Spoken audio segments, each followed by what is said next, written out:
Time is of the essence. We must assist our allies. How many more days left until Marvel Spider-Man 2 PC port? However, that game has a PSN requirement, so tough luck for that. I'm probably certain that the 180 countries that don't have a PSN account can probably pirate it.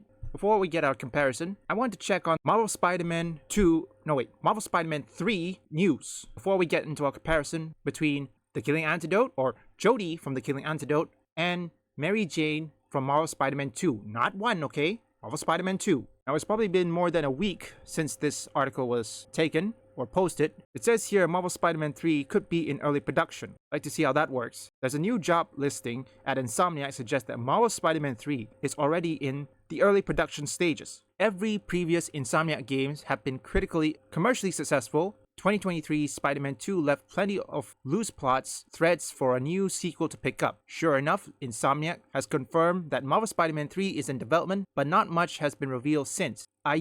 Firstly, this is false, okay? Only Marvel Spider-Man 1 is successful. Because if you look at my previous video on how I predict the player count, and I check Marvel Spider-Man 1's PC port player count, what I found out is that when Marvel Spider-Man 2 released, that game shot up. It grows a bit in player count for reasons, if you wish to know, what I was saying. Since the release of Marvel Spider-Man 2, Marvel Spider-Man 1 suddenly got its PC player, or perhaps their PC port, increase its player count. Now, for reason for this, it's simple. Marvel Spider-Man 2 is a PS5 exclusive, while they still have Marvel Spider-Man 1 Remastered. This console exclusive stuff is really not working. I'm glad they are shortening a bit. First it was 6 years, then 4 years, then 2 years, now 15 months. What's next? Day and date? Maybe. There have been plenty of rumors and speculation about Marvel Spider-Man 3, especially after it was named in a list of Insomniac games that was unearthed in a massive data breach a few months after Spider-Man 2 launched on the PS5.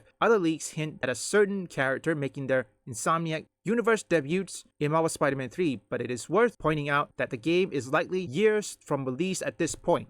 However, Insomniac might be working hard on Marvel Spider-Man 3, at least according to the newly posted job listings for a senior UX researcher at the storied PlayStation developers. According to the listing, this senior researcher will be responsible for leading the research process for AAA title. It will be required to work at Insomniac Games' Burbank UX lab over a 3-month period to help with the project in early production. Now, before we get in comparison, I just wanted to let you know, Insomniac did have a layoff because of the failure of Marvel Spider-Man 2, since it did not sell well as their previous game, and I'm 100% certain that the PC port won't be any better. First off, it's a PSN requirement. In Marvel Spider-Man 1, it doesn't have a PSN requirement, which is good.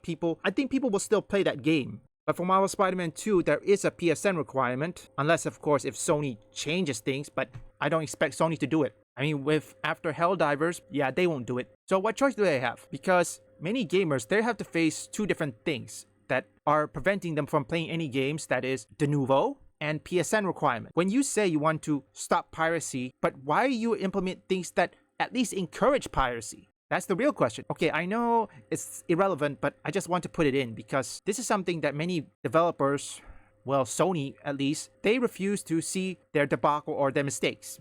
That's a here nor there. As we all know, Mary Jane in every Spider-Man game is insufferable. It is insulting how she can even beat up a soldier in just a shocking electric or perhaps a stun gun. But if fighting them close up, yeah, she won't do it. Compared to Jodi, oh, she can do it. With guns and everything, she can handle her own. But if you pitch both Jodi and Mary Jane, I don't think Mary Jane is going to beat Jodi. And in terms of reporter, I believe Jodi is much better, or perhaps similar to Mary Jane. They both are reporters. Attractiveness, Jodi takes the cake. I'm gonna have to assume that whatever Marvel Spider-Man 3 story is about, it's not gonna be same as their previous entry, since you know that many of them are woke leftists or perhaps don't know how to write a character, because how come they want to represent some stuff or say represent their minorities or anything when they get the flag wrong? That's the real question.